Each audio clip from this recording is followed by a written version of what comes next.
예, 고양시정 더불어민주당 김효환입니다.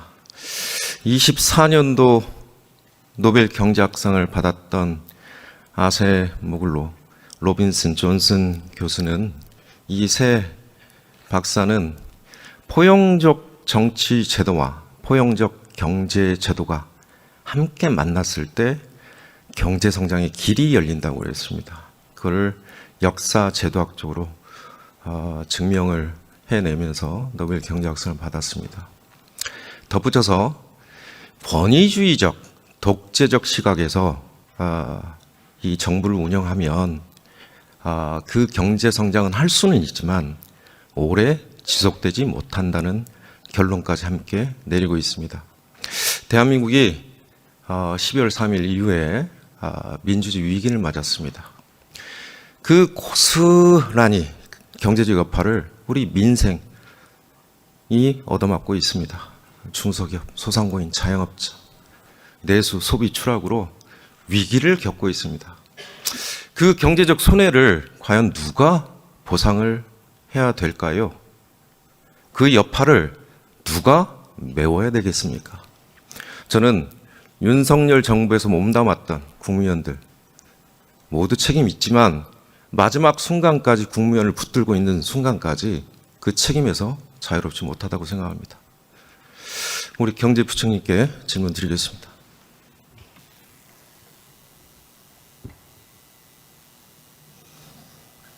제가 입은 열려 있으니까 바른 말은 좀 해야 되겠습니다.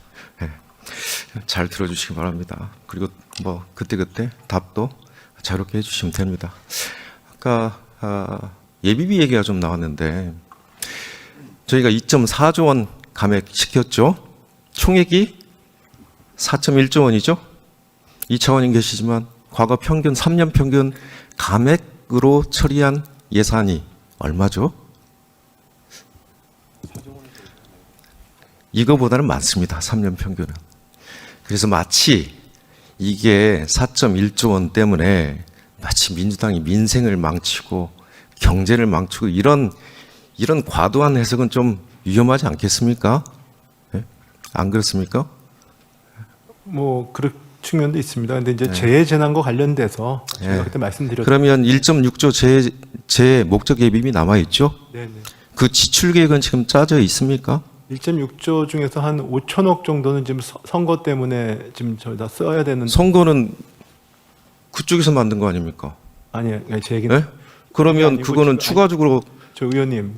그냥 추경 통해서 하면 되죠. 그러니까 지금 상황에서 1.6조 원에 대해서 물어보시니까 제가 답변하는 건 우리가 민주당이 그 감액까지 계산하고 해야 됩니까? 제가 민주당 비판하지 않았지 않습니까? 저한테 그러니까. 말씀하시면 안 되시는 그러니까. 거죠. 그러니까 저는 그 5천억 물어보시니까 그렇게 지출 계획이 만약 그 5천억이 없다면 5천억, 그러니까 일단 그러고 그다음에 저희가 다 파악을 해봤더니 예를 들어서 지금 아동 수당이나 이렇게 해가지고. 그러니까 그건 그런 이제 부분들이 의무지출이고. 지금 다, 그런 부분들이 목적 예비비 소요가 오늘 다 들어가 있습니다. 그래서 이제 그러다 보니까 추가적으로 올해 재해재난이 났을 경우에 재해재난 났을 경우에 추가적인 게 부족해서 이번에 저희가 그러니까 추가적인 거죠. 없었습니다. 이번 그렇습니다. 그러니까 재해를 통해서 발생한 거는 충분히 메울 수 있는 거죠.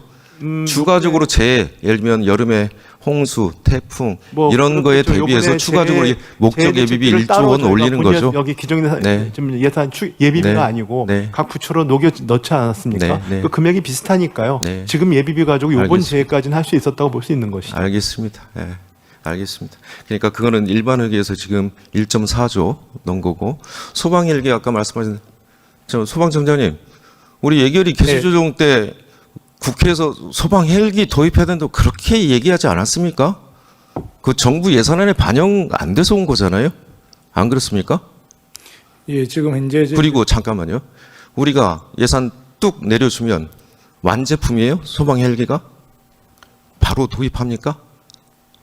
제품으로 딱 완성되어 있어요? 주문하면 얼마 걸리죠? 대개 도입까지 한 3년 정도. 3년 걸리죠. 미리 준비했어야 되는 거죠. 맞지 않습니까? 지금 이제 넣었으니까 차근차근 제 대비해서 그런 시스템이나 기자재 그리고 소방 헬기까지 이 시스템을 잘 갖추면 될 것 같습니다. 제가 지금 한 10분 정도 남았는데요. 좀 어려운 얘기 좀 더 해야 될 것 같아요. 자, 민주주의 이게 사회적 자본인데요. 저걸 계량화시키면 얼마 정도 계량화시킬 수 있을까요? 한국의 대한민국 민주주의. 12월 3일 이전과 이후를 계량화시킬 수 있겠습니까? 우리 선조들의 그리고 민주주의를 위해 헌신했던 피와 땀, 그 가치들을 어떻게 환산하죠? 이 시스템 복원, 광화문의 우리 국민들의 목소리, 사회적 비용, 이 전체를 어떻게 계량화하죠? 계량화가 안 됩니다. 그렇죠? 그래서 제가 모두의 아스모글로 얘기를 좀 했습니다만, 우리가 단순히 생산하면서 이렇게 얘기할 때, 이제 F 안에다가 K, L, T까지 넣죠? 예? 그런데 그 바탕이 있습니다. 민주주의가 무너졌어요. 그러면 그 여파를 최소한 여기 국무위원들이 책임져야 되지 않겠습니까? 헌법 87조 2항. 국무위원은 국정에 대하여 대통령을 보좌하고 국정을 심의한다. 그 대통령이 위헌 위법적인 일을 저질러서 파면됐어요. 여기 계신 국무위원님들, 대통령 어떻게 보좌하셨어요? 왜 위헌 위법적인 내란 행위로 인해서 파면됐습니까? 국무위원들께서 책임지셔야죠. 안 그렇습니까? 헌법 7조 1항 국민 전체에 대한 봉사자이며 국민에 대하여 책임진다. 책임을 어떻게 집니까? 그 다음 얘기하겠습니다. 자, 경제성장이 아시죠? 2% 이하 떨어진 거. 그게 작년에 2.0 간신히 치르고요. 23년도에 1.4. 그리고 올해는 모르겠습니다, 제가. 그렇지만 비상계엄 이후 여파로 인한 수치는 있어요. 한국은행 1.6에서 1.7, 저렇게 1차 내수 소비 추락으로 인한 비상계엄 여파입니다. 2월 25일 1.5, 여기도 내수 소비 추락으로 하는 여파입니다. 관세 안 붙었습니다, 아직. 이게 다 비상계엄 여파. 그리고 예정처만 관세 여파를 좀 집어넣었어요. 기재부, 원래 애초 예산안이 2.2였잖아요. 근데 1.8로 1월 2일 날 신년 경제 정책 방향 발표하면서 바꿨어요. 아직 높죠. 그 다음 볼까요? 저 12월 말서부터 한번 보세요. JP모건 1.3, 1.2, 0.9, 0.7, 0.5. 그 이유는 관세 여파가 이제 예견이 된 거고요. 그 다음에 엊그저께 IMF 1.0으로 전망했고요. 내수 소비 추락 플러스 관세입니다. 예정처는 잠재 성장률까지 낮췄어요. 저 부대 의견에 뭘 달았냐면 좀 애둘러 표현했어요. 정치적 불확실성, 계엄, 비상계엄 여파입니다. 자, 0.2면 어떻게 되죠? 잠재 성장률? 우리가 올해 2,500점만 잡고도 0.1이면 2.5조, 5조지 않습니까? 잠재 성장률 5조가 내려간 거예요. 그렇죠? 예정처 말에 따르면. 예. 제가 계산해 봤어요. 저게 내수 소비 추락만입니다. 비상계엄 여파입니다. 4, 4분기 2.2조 마이너스. 0.5는 기재부 예측치를 넣으면은요, 더 떨어집니다. 그런데 제가 보수적으로 한국은행 예측치를 넣었어요. 마이너스 2.2조, 마이너스 9.2조, 25년. 내수 소비 추락만입니다. 관세 안 들어갔습니다. 자, 이번에 추경 12.2조, GDP, 효과 얼마 있죠? 네, 0.1%면 얼마죠? 지금 2,500조에 하면 2.5조입니다. 네. 국민에 대하여 책임을 지셔야죠. 그 소상공인들, 자영업자, 중소기업들 11.4조는 최소한 경제 여파는 가져와야죠. 예? GDP 효과는 가져와야 되죠. 저희 GDP입니다. GDP로 계산한 거예요. 한국은행 자료를 활용한 겁니다. 원계열로. 11.4조는 가져오셨어야죠. 2.5조 가져오신 거예요, 지금. 저 금융위원장님. 예, 부위원장 있습니다. 예. 부위원장님, 1차 탄핵소추안 부결됐을 때 그때 시총 얼마 날라갔어요? 그때까지 12월 3일부터. 근데 시점에 따라 다를 것 같습니다. 시점에 따라 다르지만 제가 계산을 해봤더니 144조 날라갔습니다. 금융시장이. 네, 다시 회복한 걸로 알고 있습니다. 회복이 좀 됐지만 왜 회복이 됐어요? 누구 때문에 회복이 됐습니까? 국민들 때문에 회복이 되는 거 아닙니까? 안 그렇습니까? 우리 국무위원들 때문에 회복이 됐어요? 국무위원들 때문에 지금 회복이 된 겁니까? 아직도 회복이 덜 된 거죠. 자, 144조. 그러면 그 당시에